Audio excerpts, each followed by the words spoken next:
All right, the fun never stops around here. It's Monday, April the 9th, 2018.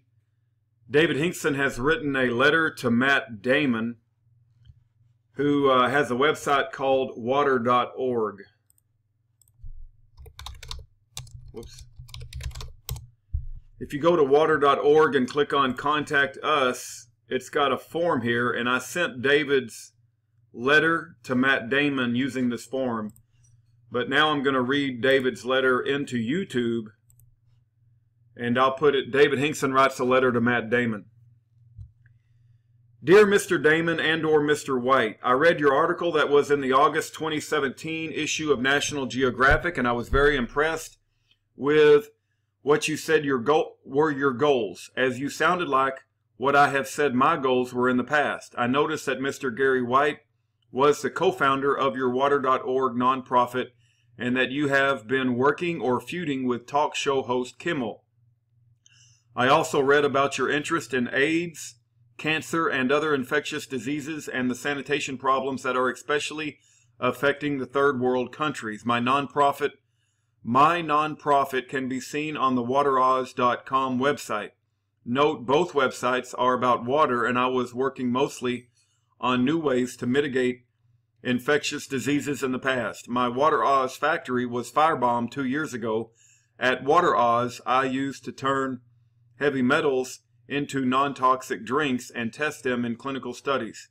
My name is David Hinkson, and I have been a political prisoner for over 16 years now, and the reason that they put me in prison and made me a political prisoner is that I was working and doing a lot of what you are now working on and doing.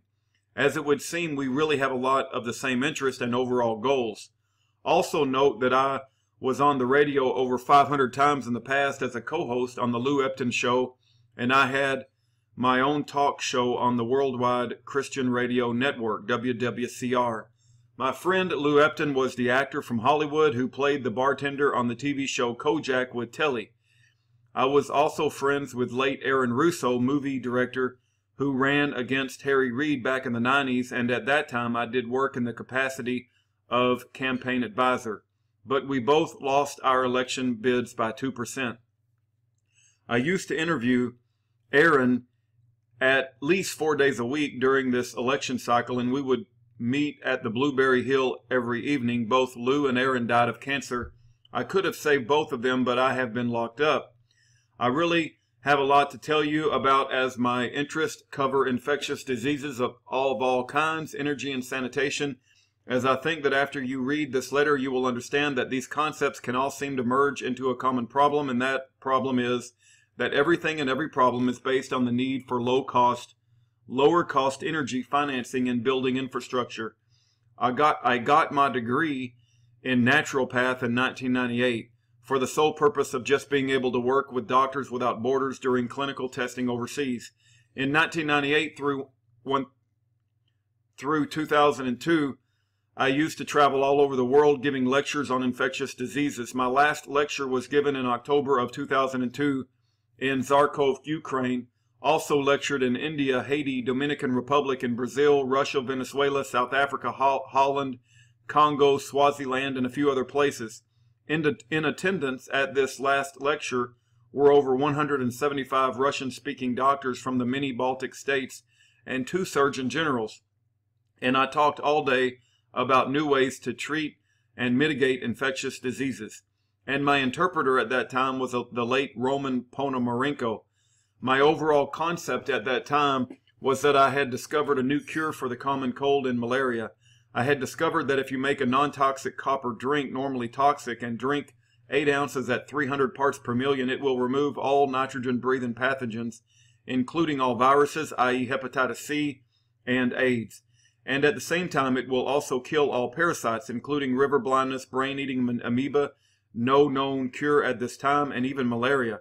It is my belief at this time that this might be one of the reasons that the FDA had me persecuted as I arrived back in the U.S. with my Russian-Ukraine wife, Tatiana. I now speak 3 languages, Spanish and Russian. As I did clinical studies working with Doctors Without Borders using my new non-toxic copper water, I did not test it on diseases that were related to the inability to digest proteins, but now after realizing that a non-toxic copper product acts as a coenzyme to help liver digest all proteins, I now believe that the copper might actually be the cure for MS, MD, and maybe even Lou Gehrig's disease. Time will tell. This is why I have now reached out with Rudy Davis's help, see Lone Star 1776, and tried to get some free samples of copper water product to as many people who have one of these protein assimilating types of diseases as possible. We are now waiting to hear from some of these test subjects.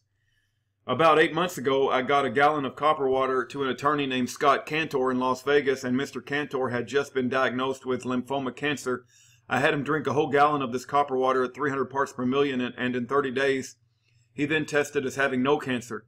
Note that the copper has been shown to both cross the blood, brain, and spinal fluid barriers, and can in fact go through the entire lymph system, and thus actually did remove the brain-eating amoeba in the past from a missionary that had traveled to Africa. So when my cousin Derek had a lung infection for 3 months that would not go away, I had him drink 8 ounces of the copper product, and within 2 hours his cough went away as the copper was able to enter into the lungs in the phlegm that came from the lymph system's fluids. It is my opinion at this time that the element copper might be the do-all, cure-all for all infectious diseases. It would now even make penicillin obsolete. In fact, it kills pathogens better than silver or even mercury that can be consumed in amounts that truly allow it to really solve all of these infectious disease problems within a matter of a few hours instead of days, and the overall cost would be about 1 penny for a treatment. In my opinion, the discovery of using a non-toxic copper product to replace penicillin should earn someone the Nobel Peace Prize. I know that this is of interest to you and your nonprofit group, water.org. I would be glad to provide you with all of the information on how to make and administer this copper. So as you have been working on defecation and sanitation problems all over the world, it would seem to me that you have your hands full. In the past, you have addressed all of these infectious diseases and that I have lectured about, and that is why I thought you might be interested in my copper field study work. Now, your main interest at this time seems to be to get as many people to the proper infrastructure to provide sanitation, and in this article where you were interviewed, you expressed the need to have a supply of clean water, and it is this lack of clean water that is one of the main problems in the sanitation problem. The problem with providing clean water is that the energy costs are ongoing too high. For example, in Israel, it costs about $500 worth of AC energy to remove the salt from 1 acre of foot of ocean water, and if you were to purchase a $5 million generator, AC alternator, it would cost about $5 million a day just for the coal or oil to make the steam to turn the turbine. Therefore, it is really not the cost of the equipment that is the overall prohibitive, but is the actual cost of the actual daily energy that is the overall problem. If you had a free supply of energy to spin the shaft, you would now be able to pump water for free using regular pumps and pumping systems. In the book written many years ago by Ayn Rand in the 40s, she told a story about a fictitious man named John Galt who saved the world with his magnetic motor, needed no fuel to make the AC-only magnets. I think that this story was really a takeoff of the Nikola Tesla story. Note, Ann also wrote the book titled The Fountainhead. Now, there are many thousands of people who belong to the Ayn Rand Foundation out of Texas. One of these followers, and these followers are called Ranites. Note that Greenspan and Hannity are both Ranites, and the Ranites meet in Ouray, Colorado every July. My family lives in Ouray, and they own hotels there. So back in 1993, I built the real Galt motor. The acronym GALT, Geometrically Amplified Lateral Toroid, ended up being what we named my new motor. The Galt motor has been shown to violate the law of Lenz. In fact, the more energy you get from it, the more free horsepower it produces on its shaft. It works truly in reverse of all current energy applications. Note that it cannot be patented, as the U.S. Patent Office now says there is no such thing as a perpetual energy, and this makes it another political problem. If my Galt were shown to actually work, it could truly be the greatest energy device ever conceived that can be built at a very low cost, as it is totally practical in all applications. For example, it would cost us about $5,000 each to build a Galt motor with a 24-inch rotor, and this size rotor size would produce about $250,000 worth of AC energy at 5 cents per kilowatt hour. Divide wattage by a factor of 44 to get horsepower.